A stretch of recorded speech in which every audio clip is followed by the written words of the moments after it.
Hello and welcome to John and Leon's Elvis Reviews. And this week we're focusing on episode 2 of Elvis in Nashville from 1970. And as always, I'm joined by Leon Smith. And I do apologize, it's been a couple of weeks, but life gets in the way, as it were. Yeah, But we're back. We've had a few tech problems as well, Johnny. Yes, we're just sort of like trying to find ways to make the channel better and how to make the channel grow. So just watch this space because me and Leon have been discussing a lot of things that's going to be exciting in the next couple of weeks or so. So watch out for that. But yeah, welcome back, folks. And like I say, I do apologize for the time that it's taken. But we're back and we'll be back every week as promised.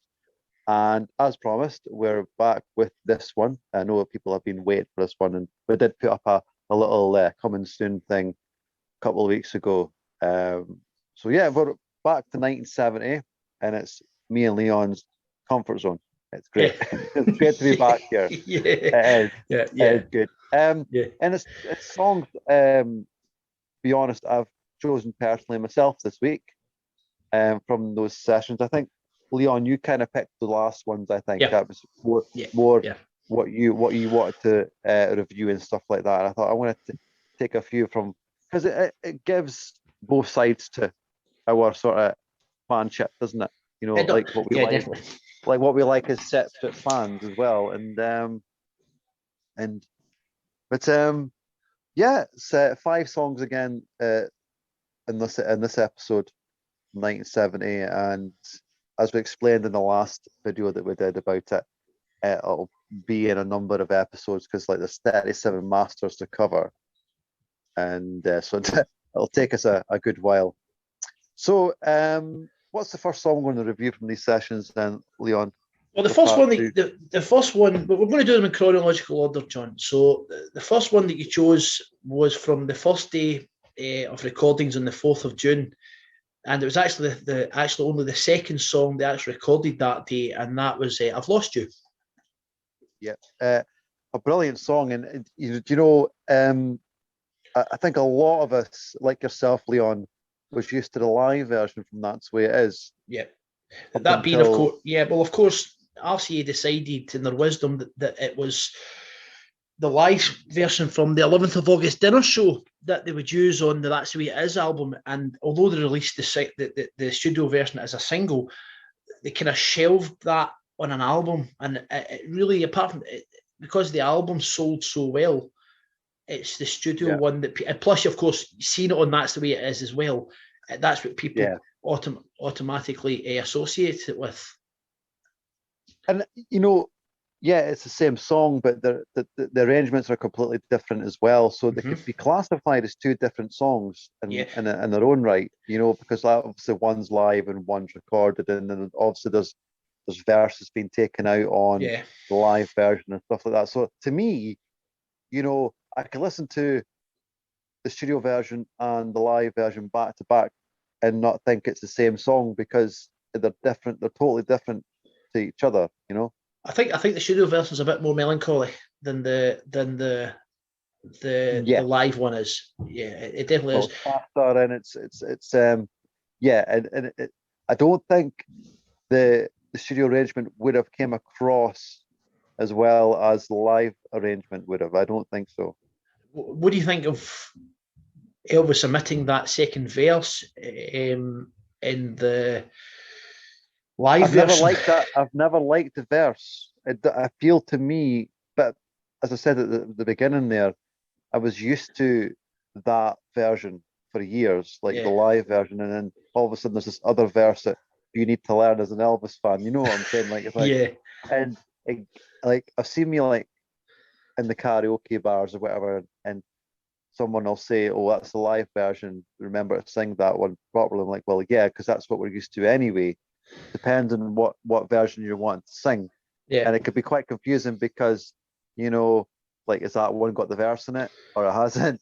Do you know what I mean? And but I think that it didn't need that verse. I think it worked perfect without it. I think and you know, I know that that you quite like the 2014 mixes.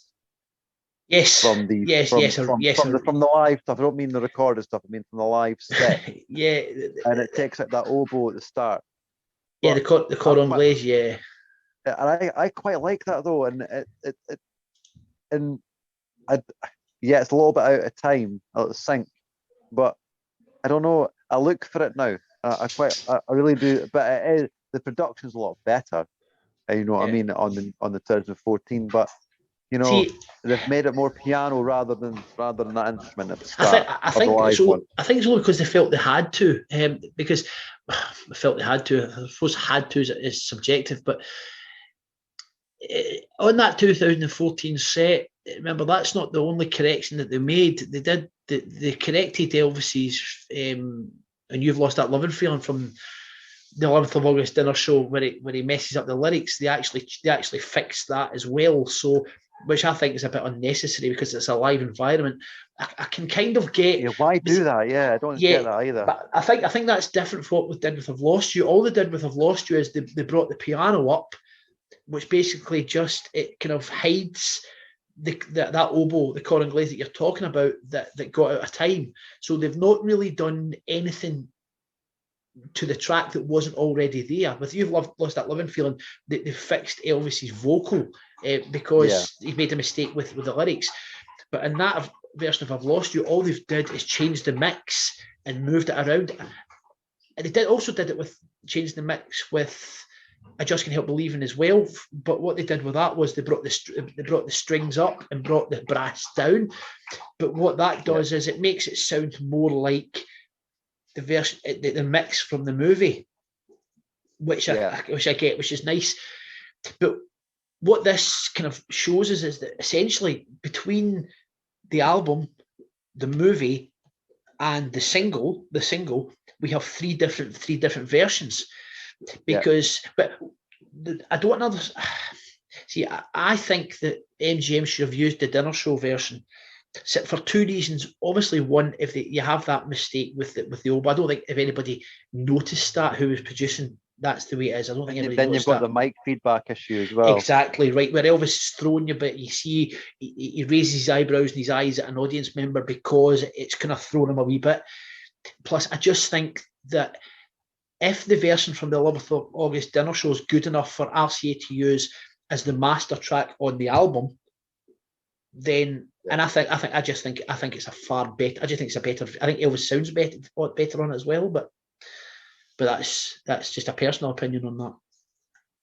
Yeah, I mean, I always thought when I was younger as a kid, I always thought they were both the same versions, but as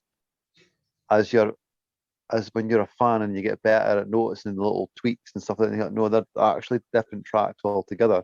Yeah. You know, and that's what takes a good Elvis fan to notice these types of things, you know. Yeah. And but yeah, I've always quite liked "I've Lost You," and as a song I could go back and visit and maybe play it loads and loads of times. And I like it to sing as well because I'm a singer, and I quite like it as a song to sing, and very mature song.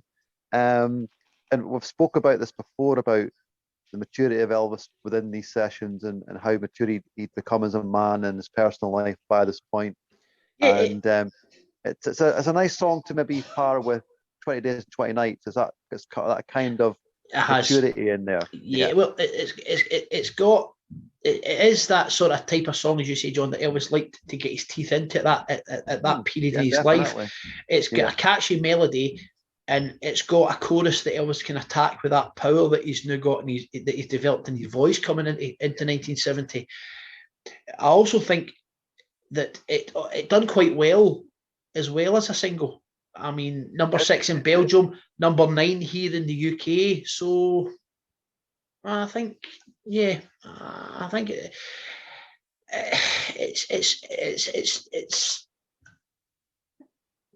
definitely. I think it would. I don't know if the live version would have sold as well as a single as the studio one did. I don't think.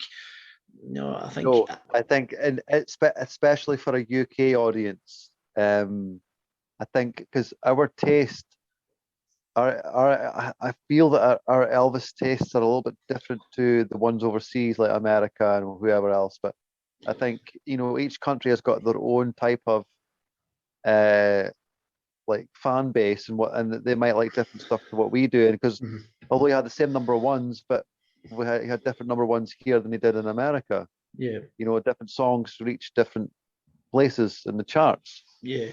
And but it's a great song overall, but I'd have to give my honest opinion that I do prefer the live version. Yeah, I'm the same. The Definitely. Recorded version. Yeah, definitely agree. And if you want to put your comments down below and let us know what you think, folks, because we like to hear what you think too. What do you think? Do you think that I've lost you live, or I've lost you recorded? What do you think? And but me personally, I do think that the live one is which one, best John? out of it. Which one? Well, obviously, because it's a visual thing as well. So I like to see it as a visual. So I'd have to go with the dinner show from the one that's on. That's where it is, the original theatrical version. But then also you've got but then again, if I'm in the car or whatever, and I'll go for the one from the day before. But so it is possible to watch the master one. Yes, it is. And guess where you can get that? There are other places you can get it, but yeah, you're right. But yeah, you can get. It's obviously it's it's the bootleg copy, and Leon's got it on his channel, and Leon's got them all synced to RC Audio. That's the great thing. You can go and watch the complete works and all that, but you won't get the sound quality that's on Leon's channel. I mean, even I visit it from day to day, and I always wonder what's he going to do next, because of the fact that there's a lot of footage out there that's just got the mono sound, and it's just not crisp and clean. And I think Leon just brings all these songs to life, and it's a great visual, especially when you've got it on the TV. It's brilliant. Yeah. It's fine when it's on the phone, but when it's on the TV, it's night and day. I do give that a listen to. I do like the 10th of August opening show version. I think that one sounds quite fresh. I like that. I know there's no visual to that one, but I do. I think it's because it's his first attempt as well. I think and it's a celebrity audience as well throughout. Yeah. So I think he's trying that a little bit harder, to get that song across. Yeah. Because that whole show, it wasn't rushed at all. It was, he gave the songs a lot of respect, but no, like I say, I keep feel like I'm repeating myself, but so you're a 12th of August dinner show man then, for that song. I'd say so. Yeah. I think I'm a creature of habits. I think. Yeah, well, I'll go 24. I'll go 24 hours earlier. I think I like the live master. I do. I like the live master. Yeah, that's it, folks. We've got different opinions, and that's what it is. Do you know what I mean? And that's how it works. And only 24 hours. Just let us know what you think in the comments, and let us know what your favourite version is. And what's the next track then, Leon? Sorry, folks, I'm not that I've lost my memory. It's just I'm using the phone today, and I've not got my notes with me. So Leon's my little helping guide today. Yeah. So the next one will be Stranger in the Crowd. Which Stranger in the Crowd. Yeah, which I've recorded the following day, the 5th of June, 1970. That's right. And just like I've Lost You, it sticks to that more mature theme. Yep. Mm-hmm. But two people coming together, finding the relationship and finding each other, two lonely souls basically just getting together, and it's very late 60s, 1970 lovey-dovey type song, but it's got hidden messages in there as well, and cleverly written, clever lyrics, catchy melody, catchy chorus. Yeah, definitely. James Burton's guitar solo along with the brass section at the same time, and that instrumental is fantastic. And also, I love the acoustic intro as well. I really do like that acoustic intro. I think you know like what, that. and obviously, Leon, you'll know as well as I do, that was Elvis's idea, the open string at the start. He liked that open string. Yep. And that's a good thing about listening to outtakes. You find that from listening through those outtakes. That's yeah. And I mean, I wasn't keen on it live. It just didn't work to me. It just sounded sloppy. Do you know what? I think it was done because he hadn't done it before, and it was probably, I think the director probably asked him to do it. That's why you've got those songs on the 13th of August dinner show in the Red Ladder Suit. Those songs that were only performed the once is because Elvis had recorded them in Nashville and he was expected to do them for the cameras, but they didn't. It seems a wee bit rushed. He gets the lyrics wrong. There's a whole verse missing. He gets, he repeats the same chorus rather than a verse that should be coming in there. Nice solo from James Button, all the same in the live version. When James saves the day on that one. Yeah, and you can hear a lovely Latin kind of vibe coming through on if you listen closely, you can hear it on that guitar solo, which is nice. I like the rehearsal version from Culver City when he closes up on the 24th of July. He closes that one down on that. I like that. Sorry, not 29th of July, when he closes it down that way. He's got the towel around his neck. Yeah. I think that's a bit more paunchy than the one that you get on the 13th of August. I think that's better. I don't, maybe it just didn't transfer as well from a studio environment onto the stage. It just sounds like it's too slow. It's like it's slow. I don't know. Some songs just don't come across in a live environment. I just find that song was one of them. It's also one of the few of the songs that we got that didn't actually make it into the lost performances for some reason. And it was the first time we saw it officially was when you got it on the bonus tracks on that's the way it is. Yeah. And even then it's still in its raw state, which is really another. And I remember getting that about 2007, 2008. When the set came out as a 2, like 2, and I thought, oh, brilliant! This has got bonus material in it, and I thought, what is this? I was so disappointed. And, it's like, why do that? Why do that to me? But I think that you're right. I think the studio master is head and shoulders above that single live version. Yeah. But it plays nicely on That's the Way It Is on the album. You've got that kind of run of songs there on that side too. That's when RTA kind of cared about the run of the album because it flowed better in it, and it's a nice flowing album anyway. Mm-hmm. And you've got a mixture of live and recorded, and it works. It's not like it's all over the place. It seems to work fine.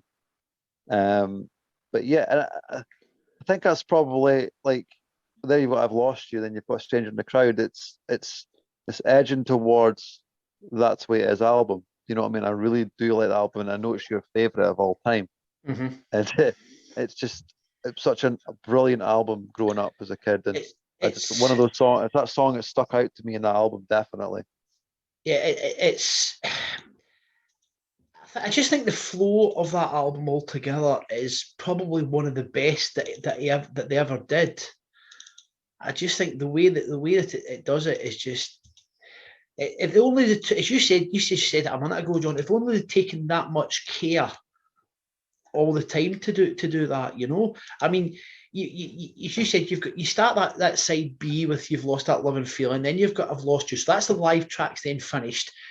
You then have that wonderful Just Pretend, then it leads you into that Stranger in the Crowd, and then it leads into the next song we'll talk about, which is The Next Step Is Love. I don't know if somebody in the marketing department or whoever done all this, whoever created the set list, like get someone who cares to listen to the album or listen to those songs chosen for the album and then put them in an order.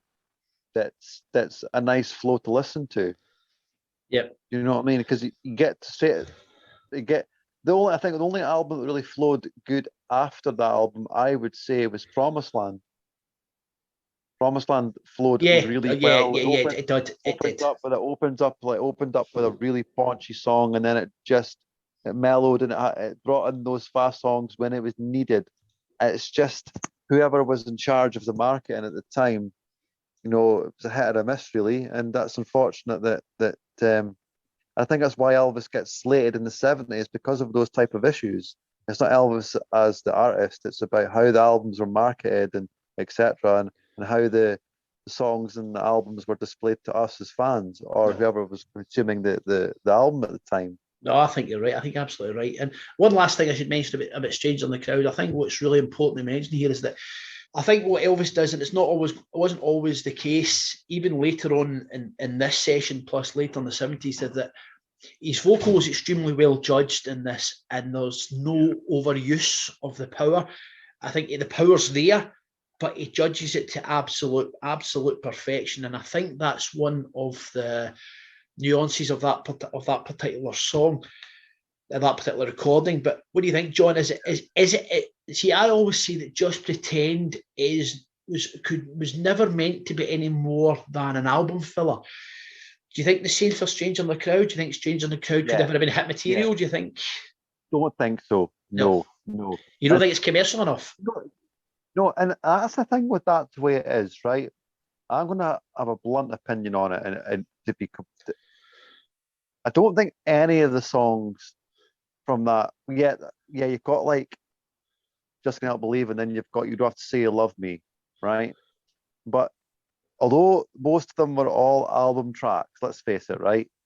But they were the absolute best of the best album tracks for that time in Elvis's career. Yeah. I don't know. A number one song doesn't have to say that it's a good song. And that's absolutely. That's what, I always say to people that asks me, what's your favourite Elvis song? I'm like, well, it isn't the commercialised stuff, that's for sure. It's album tracks that are my favourites. Yeah. Definitely. Yeah, I think you're right. But it's quite funny that the two songs that you chose were both covers and both recent hits when Elvis performed them. Recent hits by other artists when they record them. So I don't know if that's subliminal, but that's definitely there's definitely a pattern there, as opposed to the stuff that the songs that were kind of original, Strange on the Crowd, Just Pretend, and yet they were destined to be nothing more than album tracks. But what I will say is, I think as album tracks go, and you've just kind of said it, those are far superior to a lot of songs which are hits. To me personally, yeah. I mean, for the likes of, Suspicious Minds was awesome, right? I get that. But I'd rather have Just Pretend or, I've Lost You or something to Suspicious Minds. But that's my personal opinion. I think it's because when someone plays Elvis music that are not Elvis fans, they always play Suspicious Minds or something, and I'm like, I'm fed up of hearing it. Put something else on. The guy's got a massive back catalogue, but they seem to choose the hits. And that's just, I mean, it's a little bit of ignorance on their side because they're not fans. Mm-hmm. But we are, and we also know the back catalogue. But like, geez, you've got Spotify and that now.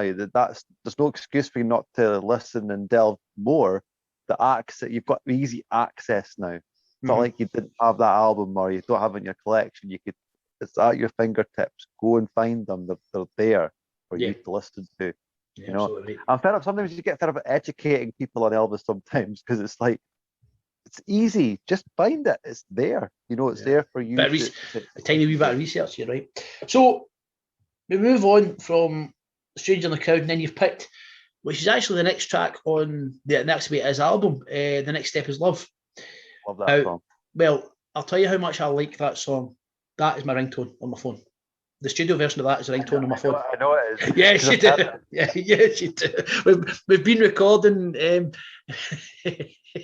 we were even doing a pre-recording for one of the radio show episodes that we used to do, John, and it actually came on because I'd forgot to turn that onto silent, and we had to redo that. But I don't know, it's just got such a great intro. Yeah, it is. The bass with the piano and it such a great song. Yeah, and much like Stranger, the crowd didn't transfer onto the stage very well. No, and he learned. He kind of licked his wounds after that one and thought, "Oh, this hasn't worked for us on stage. Let's not just do it again." Yeah. Because it's like when are they going to finish the song? It's like it goes on and on, and especially for it being opening night as well. Yeah. It sounded a bit awkward. It did. In places, But of course, remember at that point, nobody in the audience would have heard the master. No. So they had nothing to compare it to. No. So remember what we're doing is, in hindsight, we're comparing that to the master recording. Elvis, of course, having already recorded it, knew what the master sounded like. So he had an idea that what he was hearing on stage. And the arrangement's different as well because you don't have that trumpet or trombone that plays in the background. So you don't have that as you go through. I think it's the second or third verse where it comes in, when he's talking about when they're walking through the park. That bit comes in. What I do think about that, Elvis's vocal in the studio version, at least, Elvis could virtually close your eyes and imagine Elvis but lying horizontal singing that. He's so relaxed and laid back in that, and that in itself is a revelation. Just the fact that he's so comfortable and yet it's not comfortable to the point of being bored or being apathetic. It's more a case of, I'm really enjoying singing this and I'm doing it effortlessly. Yeah, and it's funny when you get an envision in your head when you play a song, and it's always this couple just in love, but they're being a bit giddy, and they're making faces in the park, and they don't care because they're in love, and it's their little world, and I feel that Elvis, he's doing that storytelling thing again. Yeah, but I think, but you have to say that anybody who has been through that sort of thing in their life will completely understand what exactly Elvis is talking about there. Oh, definitely. I mean, I think all of us do, really. Absolutely right, and that just it's no, there's nothing. It's just, I think that song can speak to just about anybody.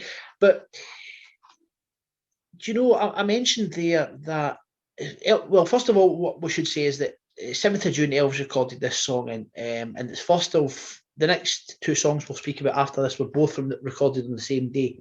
So what's quite the outtakes of this are actually quite revealing, to be honest. Yeah, we just spoke about. I spent about 30 seconds there waxing lyrical about how Elvis's vocal he's so effortless and he's so relaxed.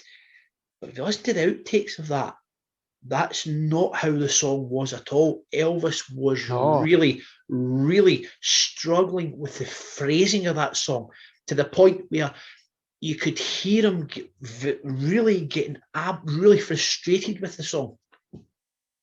And I think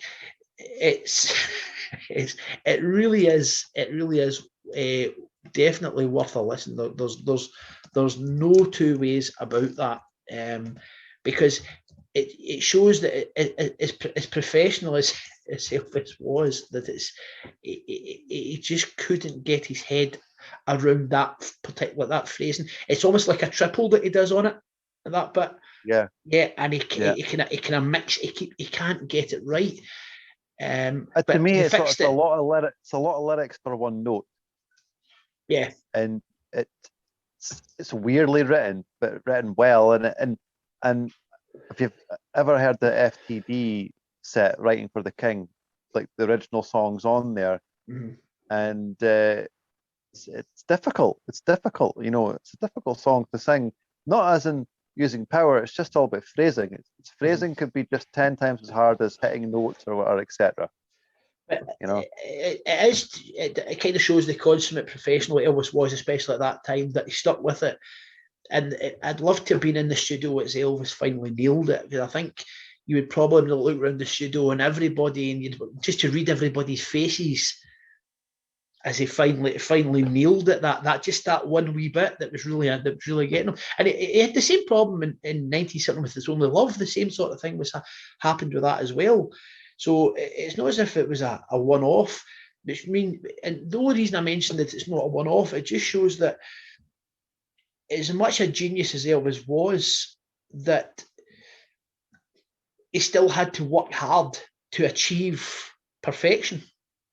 Yeah, I mean, yeah, exactly. Because throughout all the years he was recording by that time, he still had to work at those songs, as you say, to get a master take. Sometimes he would nail something in one take, which we're going to discuss about the song coming up. But there's songs like that with the phrasing that, it's out of his comfort zone as well, Leon, this type of song. So, yeah. But as Elvis being Elvis, he always brings it to the table. Yeah. Well, you mentioned it. So after recording The Next Step Is Love, Elvis spent a bit of time on Make the World Go Away, another song that he struggled with, and we spoke about that in the last one of this. We did, so go back and you can hear us talk about that. And then moved on to one of his finest ever recordings, in Funny How Time Slips Away. And despite it being, I think the vocal is just incredible on that, but he nailed that in one take. I mean, that's respect to Elvis, respect to the band, respect to everybody involved in that song. Do you think it helped that Elvis had already already performed it live? Do you think that helped? Think that would have helped any? I don't think so, because different arrangements. Yeah, but the 1969 version, I think it's very, very similar. Same pacing, same speed, same lyrics. The only thing that's really different, actually, is you've got like a bit of the organ, and you've got like obviously the steel guitar, the acoustic guitar getting played on the solo. But it's a bit more bluesier than it is in the live version of '69. It's got like a country blues kind of thing going on, and but to do it in one take, and there's a little thing I've always liked about a song is you hear him clattering the mic, and is it a ring, or I always think, is it a ring, or is he changing hands, or and it's only in certain mixes. But I never liked the Elvis Country's mix for some bizarre reason. The Elvis Country mix, it sounded a bit bland. But then when I heard the '70s masters, I was like, whoa, that brings it. And then you've got from Elvis in Nashville now the set, and I'm thinking that's even better. Yeah, it's just like, I mean, they're all great songs in their own right, because they're different masters to them, like, and different, different engineering to them and whatever. But to hear it stripped down into what Elvis would have done in that one take is phenomenal. Yeah, that already under master is extremely good to listen to. It really is. What do you think of the fact that Elvis softened the lyrics as he put it in his live show? I mean, the original ones that we spoke, 1969 ones we mentioned, right? Those, and I call them threatening lyrics, John, because they are. It's exactly what they are. Well, basically, because it's you're going to pay for what you've done and this and that, and it leaves on a bitter note. But as say 71, 72 came along, you changed it, and it was a bit more. Well, it's bittersweet, but we'll leave on good terms because it's going to be okay.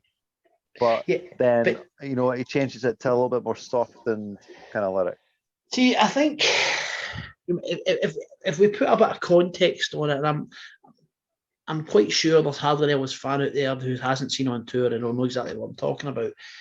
Yeah. The reason he softened the lyrics, because what he would generally do is he would sing whatever song he'd performed before that. And of course, it would be one or two things. It would be towards the very end of the show. Elvis would get the house lights brought up, and then he would essentially be singing to the audience, personally to the audience, not just performing on the stage. And that's basically him saying that it's almost time for me to go, and this what's went before in the show has kind of sped by so quickly because I've enjoyed my time being here, and hence the funny how time slips away. And I think also that's why he softened the lyrics, telling everybody it's going to be okay. It's going to be okay. I have to say, I think I prefer the original. I prefer the original lyrics because I think it makes it more pertinent. Yeah, totally. I think that's and that's why I prefer that. I tend see the problem is if you listen to the 1969 version, there's two different ones there. One has, and there's almost 2 minutes of a difference between the two of them. The one from the 22nd of August 1969, you've got the full length one with the solo in the middle. Then you've got the one from the 25th where there's no solo in it, but the lyrics are still the same. Yeah. And you kind of get that vibe off it but he's still singing to the audience, so it's not quite as the same impact. But in the studio master version, you get the impact of the lyrics, and I think that's how the song's meant to be. But I think from 72 onwards, if you hear one version of it, you could listen to a 72 version or a 76 version, and essentially you're just getting the same sort of vibe off it. Yeah, same vibe, Leon. Yeah, I totally agree with you on that one. And he didn't give it the same commitment as he did in that one take. Yeah, it's crazy, isn't it? But I think it's deliberate because I don't think it's. I think it's almost semi-serious. Yeah, it's semi-serious. Yeah. I think that's the semi-serious.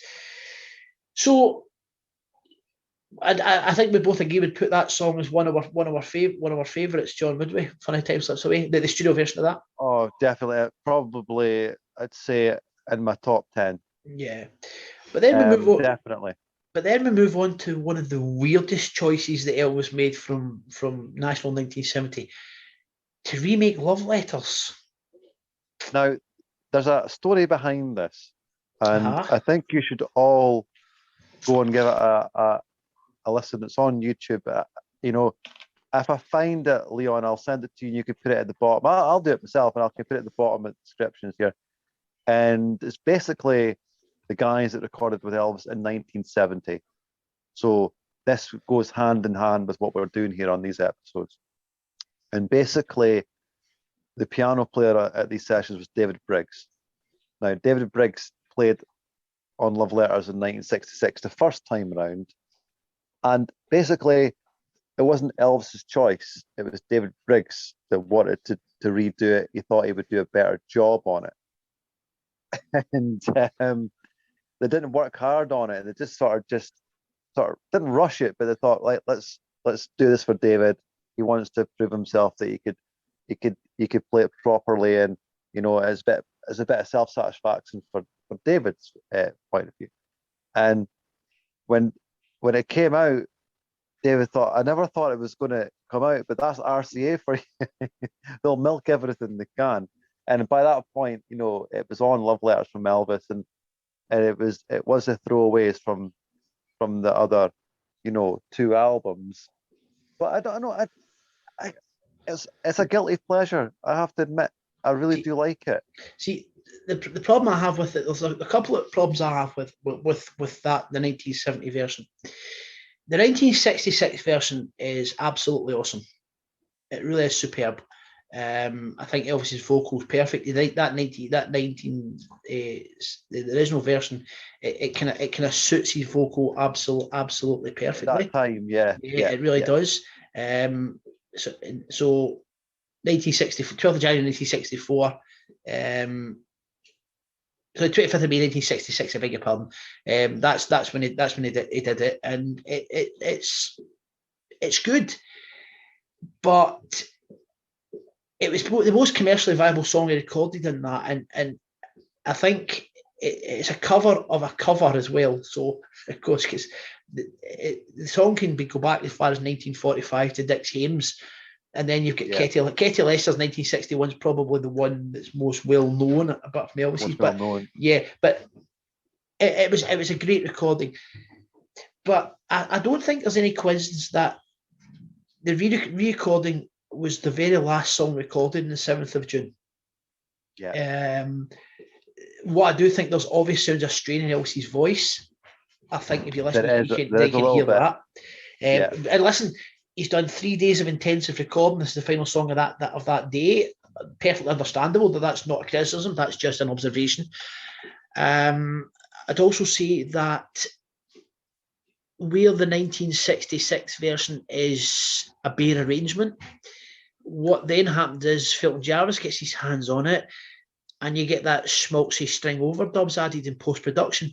Now, if the intention was to try and improve David Briggs's piano on it, that he could do it better, then that has completely defeated the purpose of them re-recording it. I think if you go and if you visit it though, Leon, from Elvis Nashville sessions, the CD set that came out, I get it now. I do. Oh no, that's perfectly understandable. But you got to remember that that's not how the song came out. No, definitely not. And then, God, go on, say it, because save me saying it. Go on, say it. You know you want to. Then they chose that version for the RPO. Yeah. Now, as I was talking about Felton Jarvis adding those overdubs, right into my head, it came about that RPO, and I deliberately stopped short. I deliberately didn't mention it. I stopped short of that because it came into my head about it. It just takes it. If you think if I'm going to listen to Love Letters, I'm going to listen to the 1966 version. I'm not going to listen to the 1970 version. I'm going to listen to the 1966 version. Now, considering that, why then am I going to listen to the 2014 RPO version, where it absolutely smothers the song. Yeah. It just, I don't get it. It's honestly, it smothers the piano, the gentle percussion, and the vocal backings that had been the essence of the original 1966 recording. Less is more. Well, yeah, you're right. Especially with Love Letters. Yeah, you're right. But so you told the story, John, about the fact that David Briggs did this. It was at his request. So it's no coincidence that from the 22nd of April, 1976, David Briggs joined the live band on electric piano. Yeah. Elvis would sing it because Elvis's band introductions had changed at that point, where everybody had a solo. And then with David Briggs being there, Elvis would then introduce David Briggs and then say something like, the first time Dave and I worked together, we did a song called Love Letters. And that's what they do. But I should add, that is a convenient half-truth by Elvis, because while David Briggs did play at that 66 session for the first time, the piano you can actually hear on that is played by Floyd Kramer, not by David Briggs. He was an organ, wasn't he? He was. But it was Briggs who was on the piano in the 1978 remake. What's also ironic is that when David Briggs left the TCB band at the end of 76, Elvis's first tour in 77 in February, Tony Brown joined the band on piano. They did Love Letters a couple of times, and then they moved on to another song they changed it, and it would be I Really Don't Want to Know. Yeah, they would use instead of that. So I think there's quite a lot of good live versions of Love Letters amongst those ones that they did. I got to admit, Pittsburgh from 76 is outstanding. Yes, it is. That New Year's Eve show. Yeah, absolutely right. Yeah, absolutely. I think it's absolutely fantastic, and all the controversy that's involved in Elvis within that time, but I mean that whole show was a good tight show, and he gave us all in that show for the year he'd had experienced. it was the last hooray, and I think that Love Letters from that show is, you know, I say it's better than 1970s. Yeah. Yeah. And that's me. People will probably hate me for that, but I do. I think it's great. I think it's great. Yeah. He gives us. He gave Love Letters a lot of respect, and he didn't throw it away. He done it. Nope. Done it the whole way through. Yeah. And I think that's brilliant for the 1976 Elvis. You can't really complain at that. No, you can't. That mini tour, of course, at the end of '76, Elvis suddenly reinvigorated himself for that short period. So I don't think it's a surprise. I mean, I hate keep talking about my own channel here, but I just did the live comparison series from, and the part volume 5 of that was trying to get to you, and I deliberately included the version from Pittsburgh as an example of a '76 version of trying to get to you, and it's, you can just, the good thing about that, there's video on that one. You can actually see Elvis on that one, and he just looks great. It looks great, sounds great. It's just everything about that. Just, it seemed to be he had that sort of short renaissance at the end of '76. Well, I think that brings this episode to a close. Yeah, I think it does. That's the 5 songs, and I've really enjoyed talking about them. And it's funny. I think, I know we've taken a little bit of a break, but it's made us want to talk about it even more, because that's what we love doing. We love discussing Elvis, and we like just to bring that to you guys. But I've really enjoyed it, and roll on episode 3 of these sessions, because like I say, it is our comfort zone, and we could talk about it all day. And you can tell we're not looking for things to say. We know them at the top of our head, and we don't have to do a lot of research, because it's up in there in the head anyway. And don't know what's coming up next week. We'll figure out something. We always do. But yes, watch out, folks, for changes in the channel coming up soon. We're still trying to iron out what we're going to do. Don't worry, the channel's not going to change. It's not going to disappear. It's just going to expand. We're just keeping it at that, and hopefully that keeps you a little bit intrigued and keeps you here. And like I said at the start, we do apologise that we were a couple of weeks behind, but hopefully this one's made it up for it. And that's it. Brings us to the close this week. And for myself and Leon Smith, we'll see you next week. Take it easy. Bye bye.